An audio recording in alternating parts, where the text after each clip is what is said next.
Well, we just had, I think, a very good presentation that was right on target for the subject of today's event, the constitutionality and the implications of that kind of approach to talking about healthcare as a right. Having had such a good presentation directly on topic, I'm going to shift focus just a little bit. What I want to do is to talk about healthcare as a right, but instead talk about it in terms of rhetoric. How is it that this whole phrasing and this conception of healthcare as a right enters into popular discourse? In what way is it used, and what implications does it have, and how does it connect to other kinds of preferences and positions with regard to the healthcare debate? What I found is that recently, The Nation magazine on its website, in August that is, had a blog in which it invited people to respond, pro and con, to this issue about healthcare. Should it be seen as a commodity or a right? So there are hundreds of entries actually, and so I excerpted and sampled a few of these. And I want to take a minute with you and start off by reading these. It's not exactly a sampling of the man on the street, but it is, I think, a broad range of views and different levels of sophistication in talking about this topic. So I've organized it right and left here. The con side begins over here. So let's start there, and I'm going to zigzag back and forth as we look at these statements. In the U.S., healthcare is not a right. It is a service and should remain so. It would be one of the final nails in the coffin of our constitutional republic if we abandon our Constitution in order to mimic Europe. So there the constitutional connection is being made. Jumping over to the left. Why do we have this argument about whether or not healthcare is a right? Whether or not you think it is a right in the same sense that freedom of speech or religion is a right, we do provide care such as Medicaid for those in need, just as we provide a fire brigade for everybody, rich or poor, in the neighborhood. Con. Healthcare is absolutely, without a doubt, not a right. None of you losers, I didn't do any editing or correcting spelling. None of you losers has a right to be taken care of by anyone other than yourselves. Now grow up. Take the government nipple out of your mouth and take care of yourselves. And do it now, bitches. The best thing we all can do for our fellow man is to not be a burden, i.e. liberal, upon him. On the left. It's important because denying medical care to citizens who can't afford it in one of the world's wealthiest countries is unfair and unconscionable, because healthcare is not simply a commodity, but a right. Con. No, the federal government should have nothing to do with health care. It should be left up to individuals or the states. Pro. In this day, it is a right. To deprive a person of health care is to deprive them of life, which is specifically banned in the Constitution. The act of leaving 50 million Americans out in the cold to suffer by the wealthiest nation on earth is barbaric and unchristian. Con. Jefferson said long ago, we must not force more good on the people than they want. But the desire to do just that is the core instinct of socialists, and it is why and how they come to create police states. Pro. I think healthcare as a right is beyond just a moral question, but rather for the common good and welfare of our nation. Perhaps even a national security issue, to get our nation the healthiest and most educated. Con. Healthcare is not a right. It is a service to be paid for by the recipient like everything else. Excuse me. It is someone else's labor, a whole lot of it. Given that it takes years of schooling to become a doctor or a nurse, a right to someone else's labor is the very definition of slavery. Pro, come on. There's issues like life, freedom, and healthiness that are intrinsic to human dignity, and much over money. All those guys that criticize healthcare reform, especially the public option, they are all about money. They are so selfish, they just can't stand the government distributing wealth with their taxes. They prefer a citizen dead than paying, say, $100 a year more. In essence, they would kill you for that money. Con. Is it moral to take money from 4 or 5 people and redistribute it to one person who has no moral claim on it other than need? They say this blog goes on, and there are similar things at other websites. Well, I wanted to think through this and identify what were the key ingredients. This is the rhetoric is at times verbose, and it conveys a lot of different ideas and values.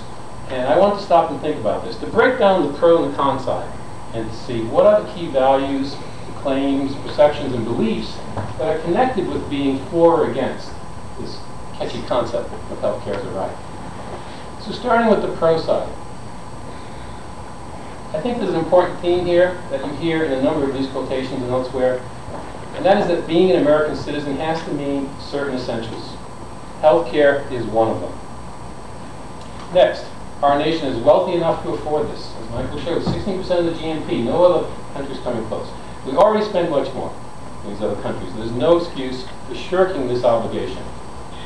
Next, neither income, political power, family connections, nor any other privileged status should be relevant when someone needs treatment for an illness.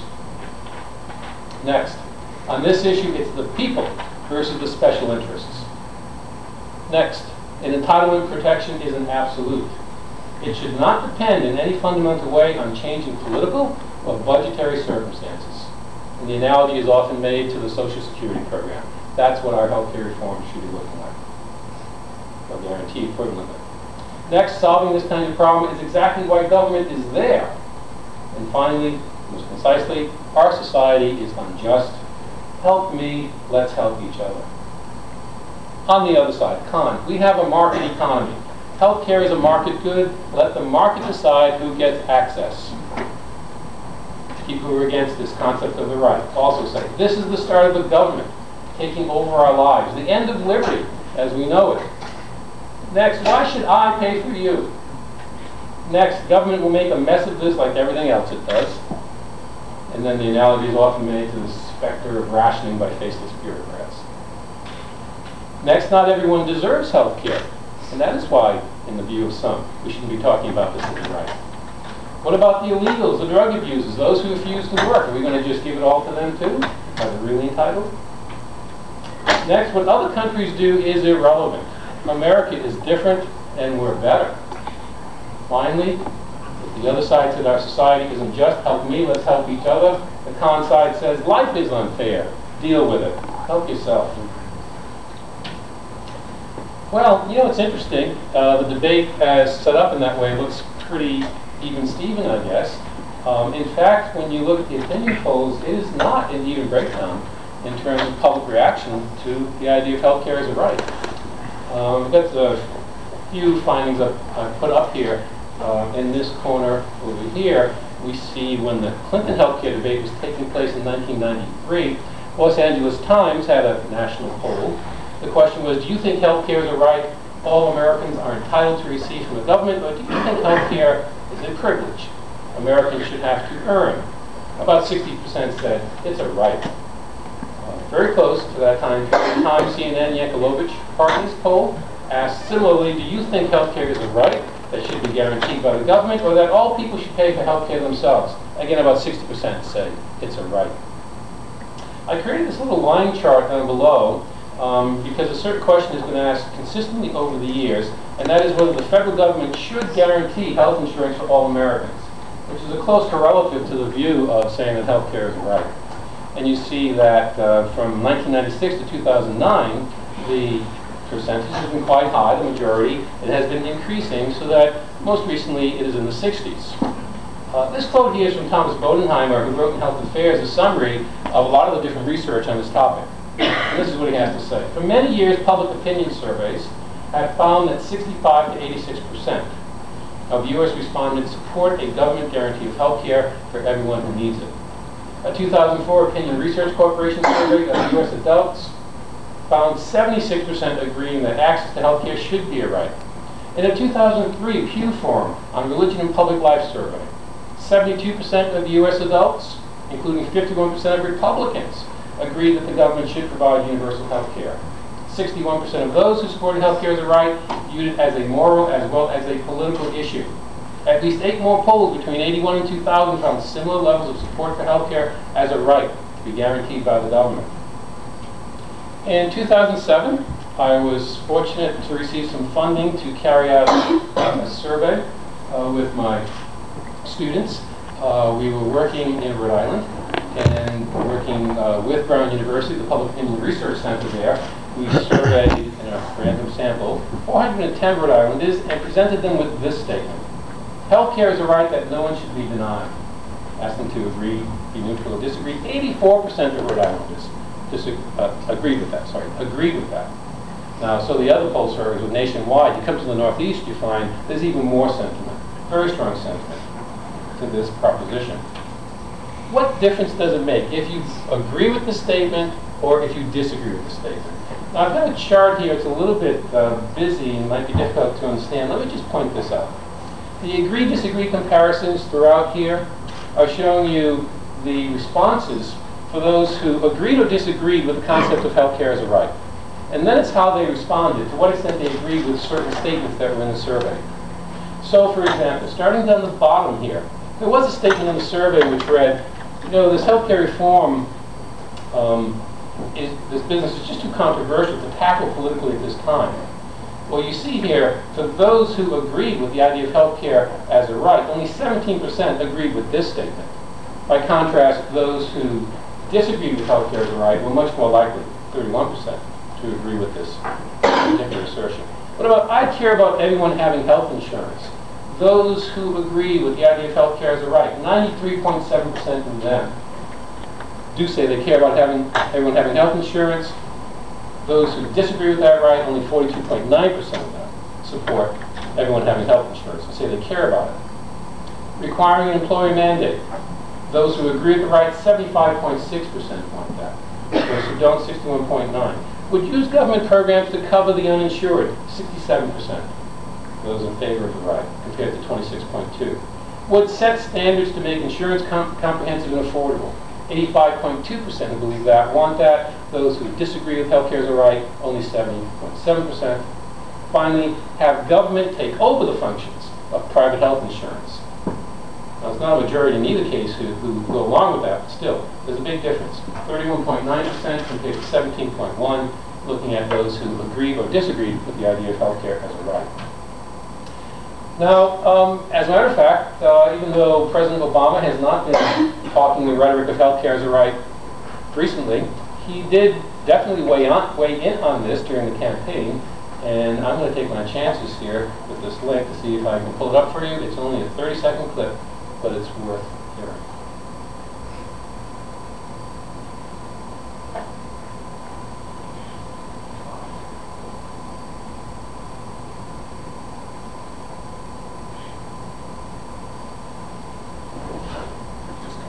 Is healthcare in America a privilege, a right, or a responsibility? Privilege, right, and responsibility. I think it should be a right for every American. In a country as wealthy as ours, for us to have people who are going bankrupt because they can't pay their medical bills. For my mother to die of cancer at the age of 53 and have to spend the last months of her life in the hospital room arguing with insurance companies because they're saying that this may be a pre-existing condition and they don't have to pay her treatment, there's something fundamentally wrong about that.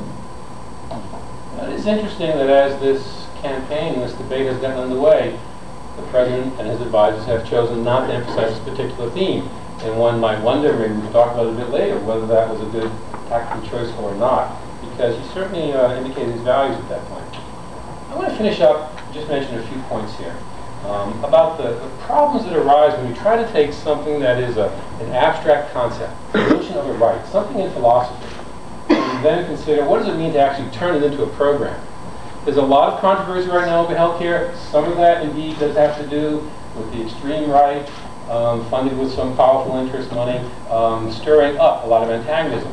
But it would be wrong to think that all of the controversy and confusion now is about that political firestorm. It's also about the practical difficulty of taking an abstract concept and putting it into a program, because it raises these kinds of issues, at least these 5 issues. First of all, how much new money can we pay for this? It's interesting, but that support for healthcare as a right drops when polls ask people about their willingness to pay for it. Even people who say they're in favor of this, some of them drop off when you say, would you pay more? Would you pay $500 a year for this? It drops off. Next, should government take over, regulate, or just incentivize the healthcare marketplace? As we've seen through one of these Rhode Island poll results, there's little support for a universal single-payer government program, even if it's clear it works. And so we have to decide, by what means are we going to institutionalize the right if that's going to happen, bureaucratically, legally. Next, what about people who contribute to their own ill health by their choices and behaviors? What responsibilities need to go along with this right to health care? Typically, that's what we talk about. Every right carries a responsibility. And how do you even implement that when it comes to these issues in the healthcare field. Next, what about patient cost sharing? That is, the use of deductibles and co-pays, which has been increasing over time within the health insurance industry. Is this part of the problem or part of the solution in healthcare reform? Is it inconsistent with the idea of healthcare as a right that we should have these features in the usage of healthcare benefits? Or is it something that can be put in as a cost-saving measure and is worth considering that light? Finally, considering these big abstract debates over principle, is there a practical middle ground between liberals and conservatives on this? Or is it just impossible, and indeed I think some might say inappropriate, to compromise when it comes to talking about a right? Does it have to be 100% coverage? I think a lot of people who say this is a right, they mean everyone gets covered, not we move toward it incrementally. What is a decent minimum benefit package? How much is enough so that you would say in a practical, operational way, we really have acted consistent with this principle of healthcare as a right? These are all difficult policy design issues, trying to merge principle, philosophy, and legislative design, as I say. Okay, I'm done, thanks.